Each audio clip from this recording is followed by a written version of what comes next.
Let's just hope he does better in the second apology. Nice chain, red bone mains, chain swing, light pretty. Hey, what's up guys? If you guys have been scrolling through social media within this past week, you guys have probably been seeing David Dobrik's name thrown around a lot. Now also, if you're just like me, you haven't been keeping up with any of it at all because you're just not a David Dobrik fan or keep up or want to see any of this stuff.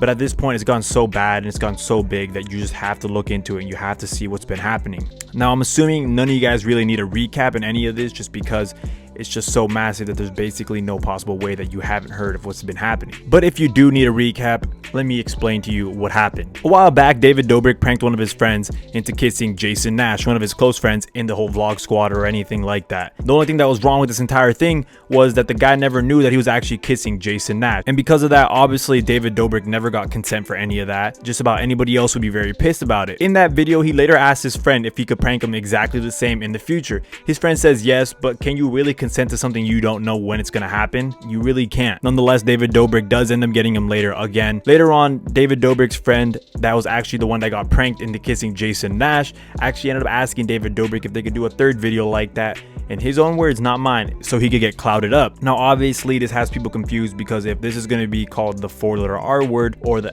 SA, that's kind of contradicting everything that's been happening. Nonetheless, he didn't get consent, so no, it wasn't okay. I'm not on David Dobrik's side for any of this. Stuff's pretty bad for him right now, as it should be. But in today's video, we're going to be recapping David Dobrik's 2 apologies that he's made so far on this situation. In his first apology video, he dropped this video on his views account. The video was only about 2 minutes and 30 seconds long. I haven't really looked into it too much, so I'm going to be watching it here with you guys for the first time. Hey guys, it's David. I want to come on here real quick and address some conversations that have been going on the internet. I love being able to make people happy for a living, and that's all that I want to do. That being said, consent is something that's super important to me. And I also acknowledge that there's times where a person can change their mind. Don't agree with some of the videos I've posted. With the Seth situation, I'm sorry to Seth. So I'm about 1 minute and 30 seconds into the video, and so far the apology seems super vague and just not very specific at all. He did address Seth's name one time in the video so far, so maybe deeper into this video, I don't know how much more we could do because there's only about 1 minute left, but he's been super vague in this apology, hasn't really addressed anybody except for Seth or anybody else that's come out with accusations. I do also feel like there's very little to no emotion in this video. For somebody who's being accused of some very big things, he seems to have no emotion in any of this. I would just want to make videos where everybody in it, you know, whether you're participating or watching, is enjoying and having a good time. People in my life that I don't film with anymore, like Dom, and you know, I don't align with some of the actions. I've been really disappointed by some of my friends, and for that reason I've separated from a lot of them. I'm sorry if I've let you down. The mistakes I made before won't be happening again. So yeah, the video's over. It was super vague. Like I said, didn't really address anybody except for Dom and Seth. But even then, it was super vague, didn't really explain what happened or what he did wrong in the situation. Only addressed Dom and Seth, as he should, because these are the 2 main people.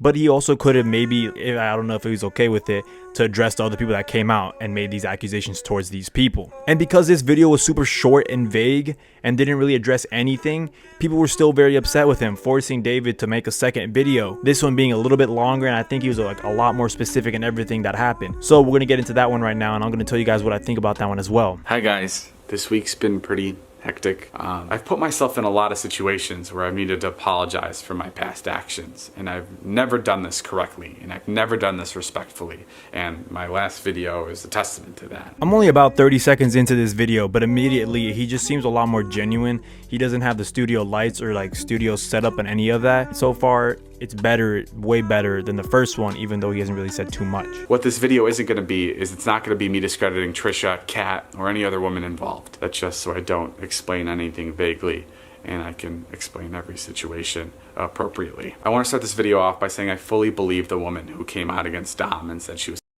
assaulted by him. As it was reported, what I understand now, and I didn't understand before, is that she sent that text because she felt like she had to. I like that part right there. He fully acknowledges because of who he is, people are more than likely going to be intimidated by him not because he's a scary person, but because of his platform.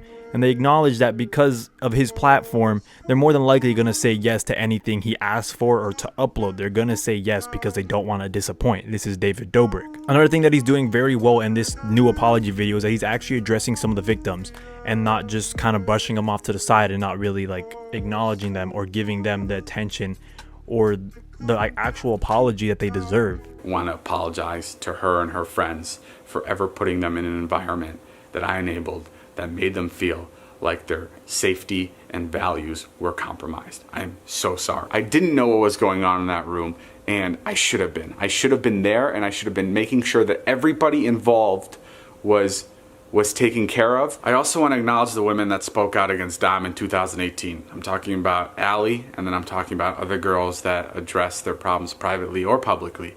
I'm sorry I didn't listen to you guys. And that breaks my heart knowing that I was doing all this stuff and I was making all this content while there was people that were still really hurt by what I made. This video is a lot to take in because for the most part, whenever you see clips of David Dobrik on like Instagram, YouTube, or anything like that, you always see him laughing and just smiling.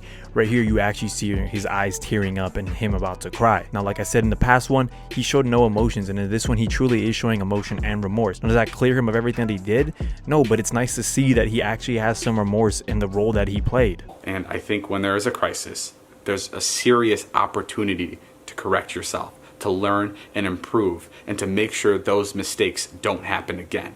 And that's why it is so important to hold yourself accountable. I'm gonna take a short break from all the social media stuff because I realize there's a serious lack of infrastructure. It doesn't feel right to go back to posting like I have been, and it also doesn't feel right to go dark because I love what I do. I also want to add that I'm making myself available to anyone that wants to reach out that I've hurt in the past. I want to be able to hear and understand from yourselves, and I'll be reaching out on my own to some people. Okay, I'll see you guys. Bye. So he is going to be going on a break after this video is what he said. I do definitely think he should take a break after this video. I think he should go take some time, go look at himself in the mirror and see what he's done wrong and how to improve himself, how he could go and help those victims and help them cope with what happened, because getting over this stuff isn't easy, and I understand that most people can't get over that very fast. But when somebody that enabled it is there to help you and fix their wrongs, I do think that it's probably going to help them out more than that person not addressing the situation one bit. So yeah, overall, this second apology was a lot better than the first one. I do think he hit basically every point that he needed to hit. He did address the victims. He addressed some of the people that were involved in the situation, and he did take responsibility for what he did. And he said in the video that he is going to be reaching out to those victims and that they should reach out to him as well if he doesn't reach out to them already, which I think is amazing because that's exactly what he should be doing. He should be reaching out to those people. They should be able to reach out to him if they need to and explain everything, and just kind of like, he needs to help them, and he's taking full responsibility, and he is doing that. And ultimately, I think this was a pretty good apology.